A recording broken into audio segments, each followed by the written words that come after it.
I need somebody to help me up on stage.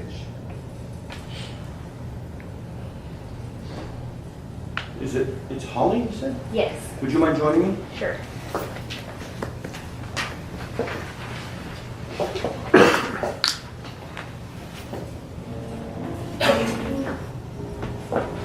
ahead, have a seat, my dear.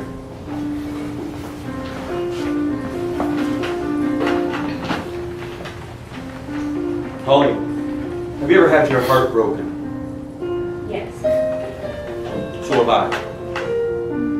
I think almost everybody here in this room has had their heart broken at least once in their life. This is dedicated to anybody who's ever had their heart broken in their life. Now, we've all suffered different types of heartache and heartbreak. Whether it be a romantic relationship that's ended way too soon,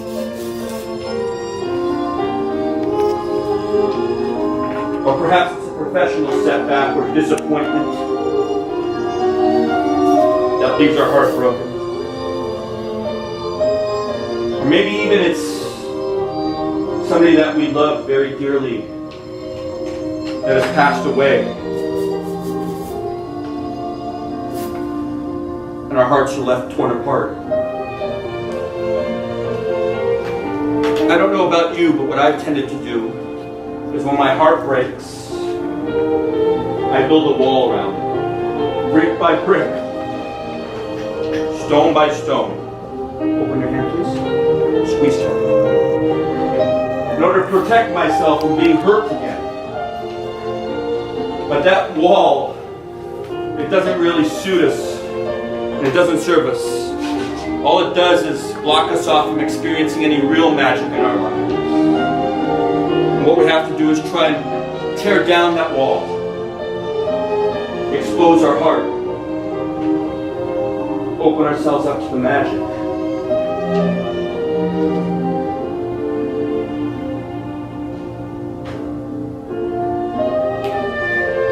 Please open your heart. Because you see, it's that magic in our life that's what makes life worth living. Might just be the purpose why we're here.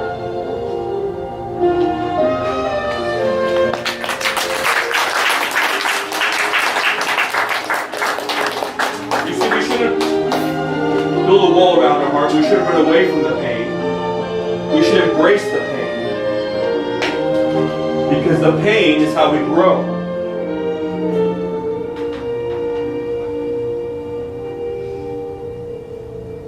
It's the alchemy that turns our lead into gold.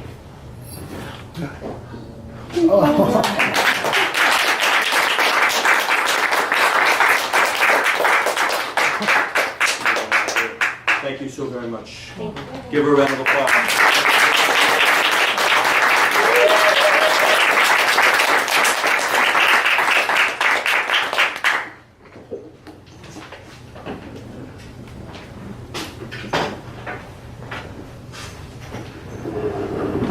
I find very often in life, it's in the simplest things that we find the most beautiful mysteries. And that's why I love this piece so much. Because of its simplicity, its elegance, and its beauty. It uses 4 coins, 2 hands, a little bit of magic.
There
we go.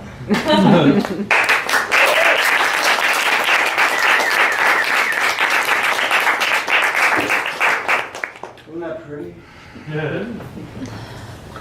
With the time we have remaining, I need somebody to please join me up on stage.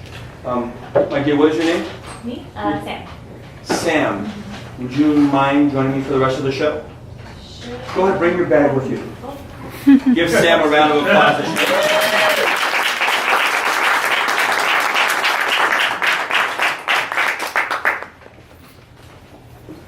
Have a seat, Sam. Beautiful.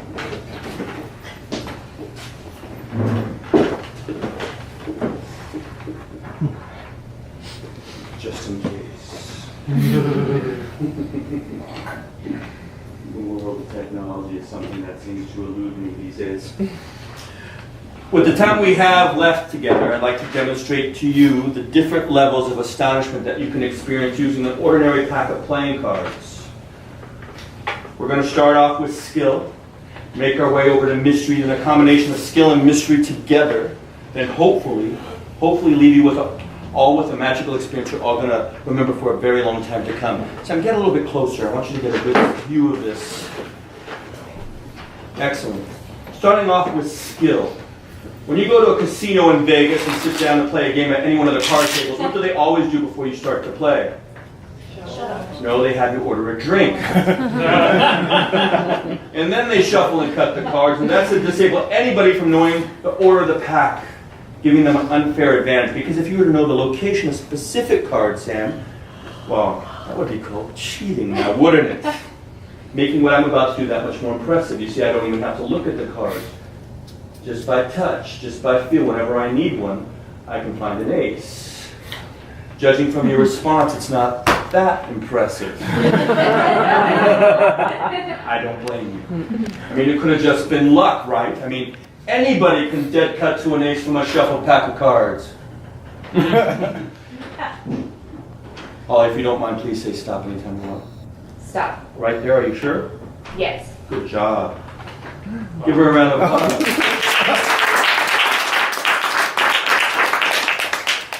Sam, it's a lot of fun. Would you like to try? I don't know. Go ahead. Okay. That's why you're here.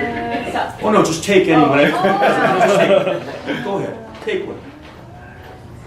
Go take it. Show it to everybody.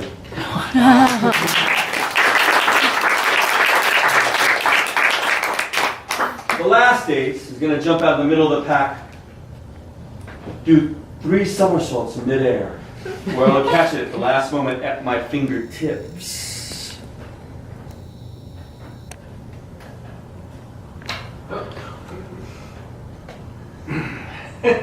3 out of 4 ain't bad.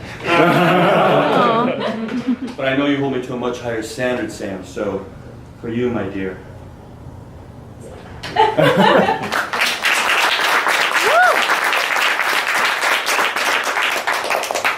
Now, do you know how to shuffle cards?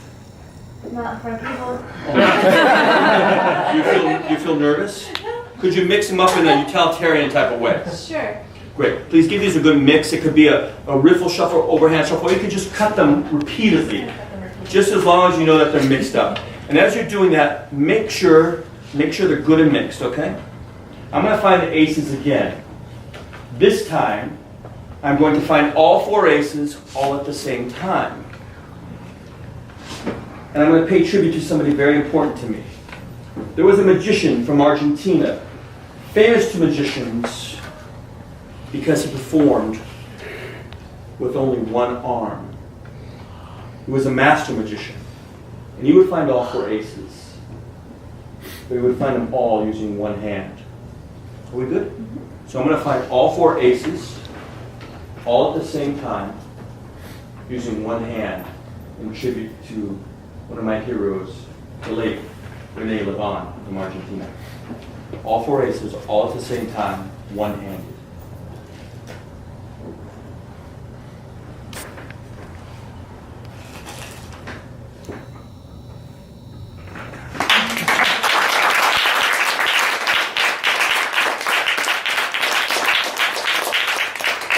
Thank you. Sam, if you don't mind, give us another mix. And as you do, make sure that they're not trick cards. You have to have their trick cards. No. Good.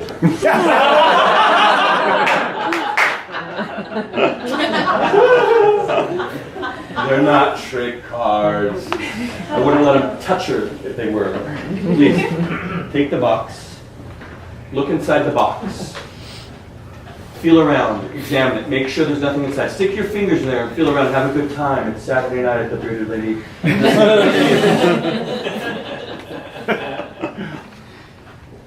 How are we doing? Good? Good and mixed?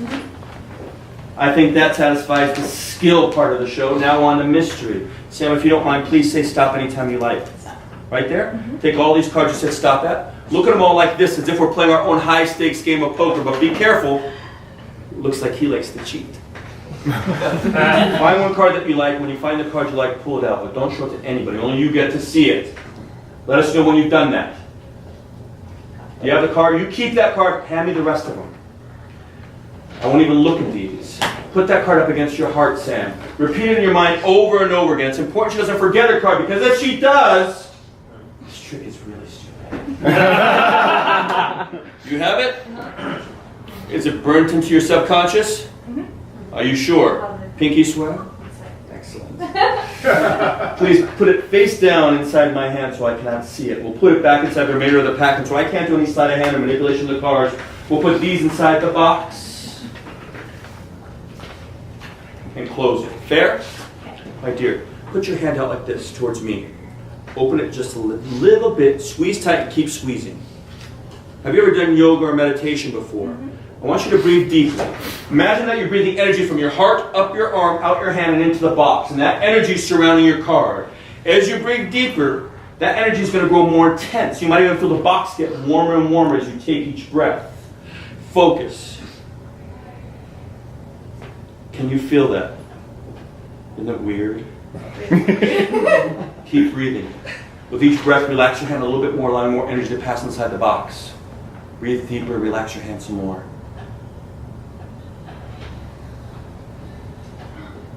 Keep breathing. Keep breathing. I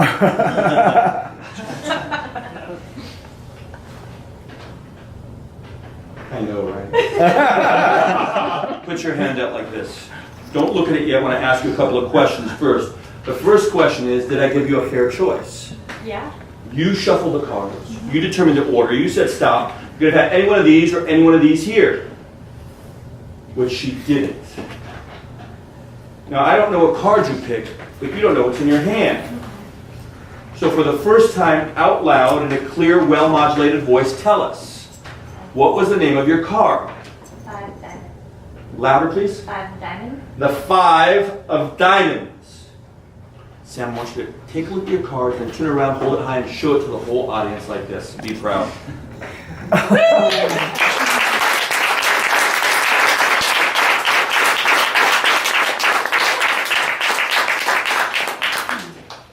I think that satisfies the mystery portion of the show. Now on to a combination of skill and mystery together. We'll take Sam's 5 of diamonds and place them inside the pack. Now I'm going to find your card, Sam, in a very unique way. It's a bit esoteric. Known only to magicians and gambling sheets, I'm going to use a technique known as a Charlier pass, which really is just a fancy name for one-handed cut. But this one-handed cut brings one very special card from the middle to the top and magically transforms to the King of Diamonds. Not your card. Sam, yours was the 5 of diamonds. There's the 5 of hearts. Do you see the 5 of diamonds in the pack? There's another 5 of hearts. I don't know whether... That's bizarre. Why are there 2 5 of diamonds and 2 5 of hearts in this pack? I'm not sure. Strange. It's the Mystic Museum, man. That's not your 5 of diamonds you're looking for. Because the 5 of diamonds that I want you to see is the one that I keep underneath the card box, you see.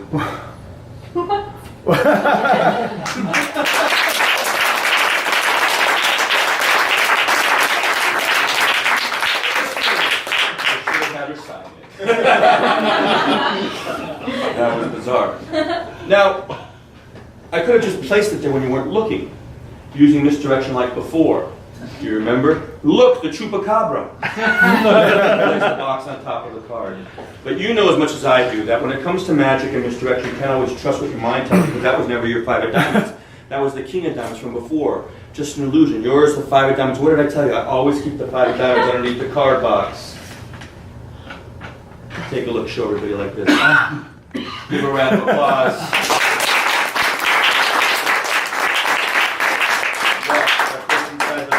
Can I give the deck a little squeeze? You can see it gets smaller and smaller and smaller. One card comes back. Your 5 of diamonds. If you notice, the whole deck goes into the box.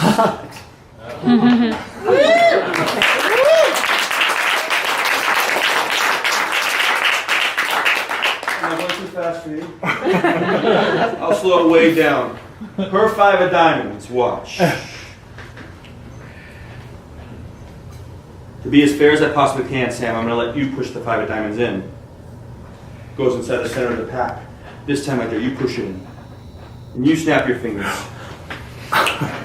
You see it comes, wait, that's the King of Diamonds. Again, one more time. Do you see the 5 of diamonds inside the pack?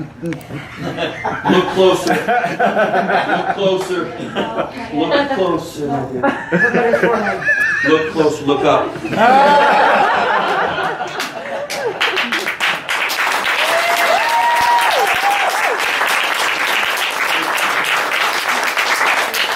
Do it one last time. Keep one eye on the box, one eye on the deck, and one eye on me.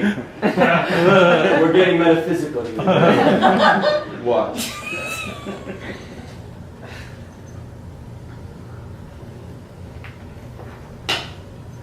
Wait.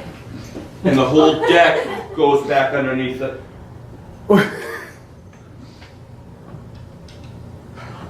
Or should I say, back inside.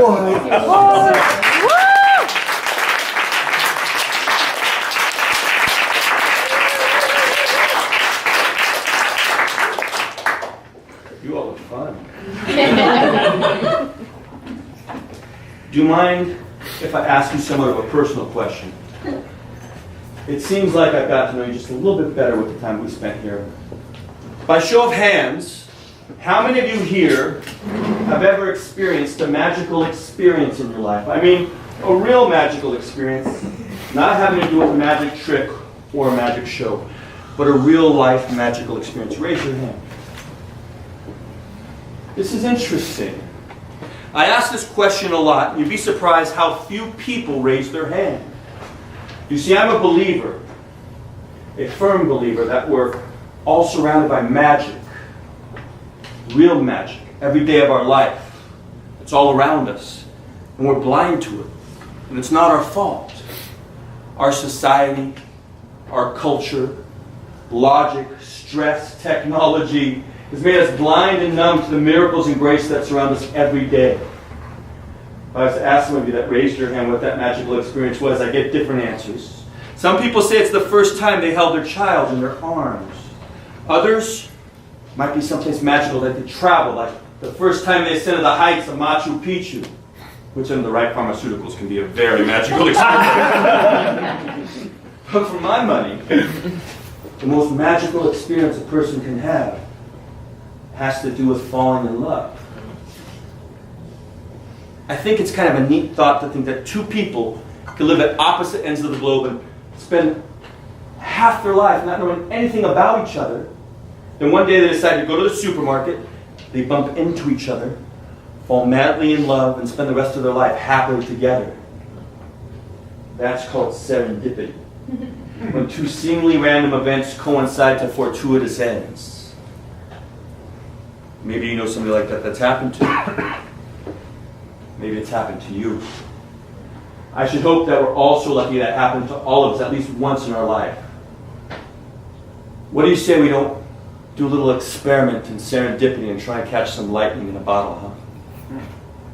For this experiment, the cards are going to take on a symbolic meaning.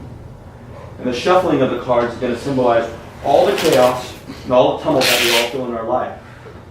Those times when we don't know if we have the strength to carry on or the will to persevere. Whether or not you want to admit it, I think we all can relate to those times. At least I know I can.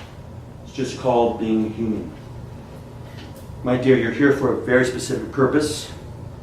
You're here to be my assistant, my lab assistant in the experiment. So, I'm going to have you start off. Get a little bit closer. There you go. Perfect. I want you to reach over and cut half the cards, or a little bit less than half, from the side of the deck and place it on the table, okay? So reach over, grab it by the edges, big chunk, place it on the table.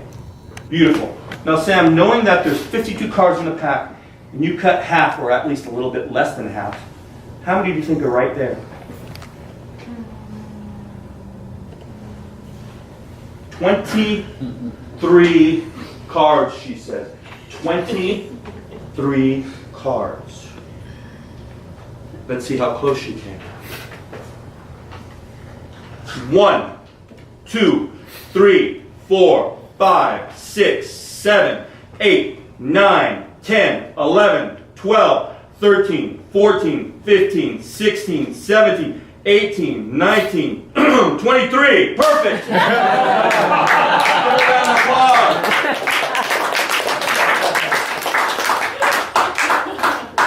Now, it's not serendipity, Sam, but it's definitely serendipity adjacent. My dear, take the cards, and as if we're playing a game, I want you to deal from the top face down into two piles. One for you, one for me, back and forth, until there's no more cards. And give her a round of applause. It's not easy being up here.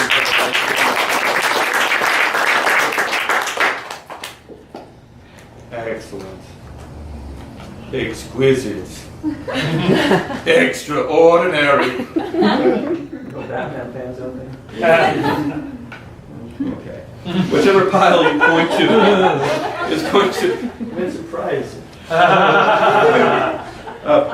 Whichever pile you point to is going to be the pile you're going to use. The other one's going to be the one I'm going to use. So please point to a pile. That's the one you want? We're going to leave it in front of you for right now. We're going to leave it right there. Let's get back to it in just a bit. Let me explain what's going to happen first. In a moment, I'm going to have Sam pick up her cards.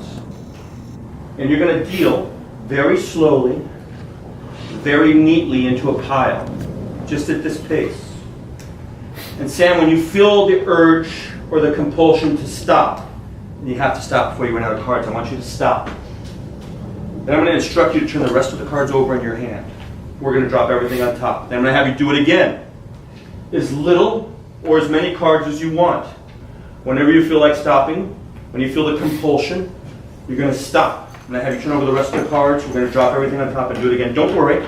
I'll walk you through every step. You don't have to be nervous. As you can see, much like life, these cards are being mixed up in a very chaotic manner. Since this is an experiment, we need a control pile. This is going to be our control pile. We're going to isolate it here in this wine glass. And for the sake of security purposes, mystery, and a little bit of fashion sense.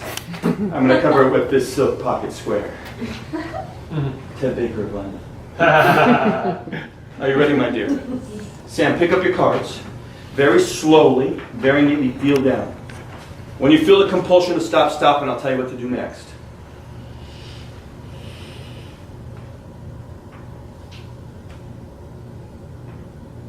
There? Are you sure? Turn the rest of the cards over in your hand and drop everything on top. Now, what made you stop right there, Sam? People say different things. Some people say it was a voice in your head. Others, it was a surge of energy. Some woman just the other night said she felt a little tickle. A little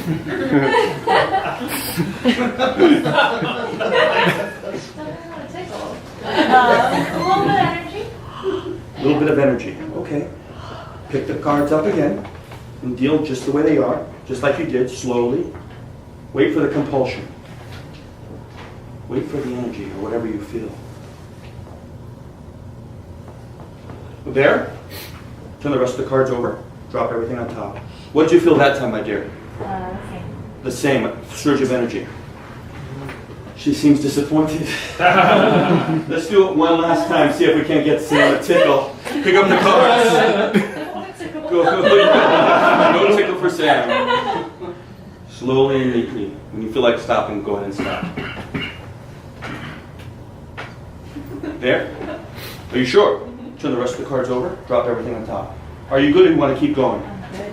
You're better than good. You're perfect. Give her a round of applause.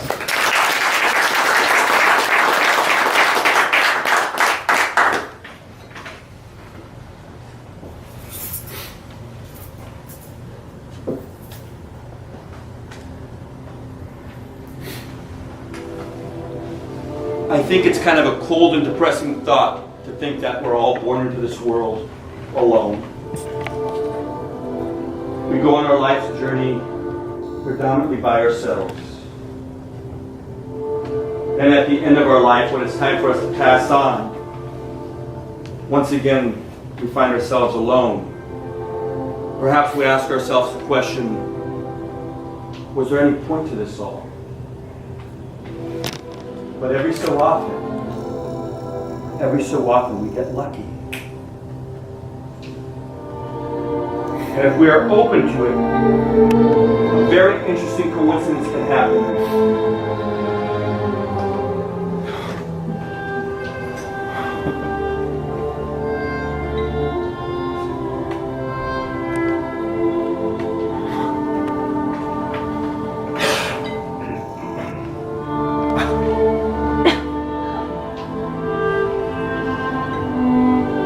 You see, it's in the times we feel the most downtrodden, the most beaten up by life, that we have to look to ourselves, have faith in ourselves, look to each other, have faith in each other, have faith in God or the universe. Because then, and only then, can we open our hearts to real magic happening. And that, my friends, is called serendipity.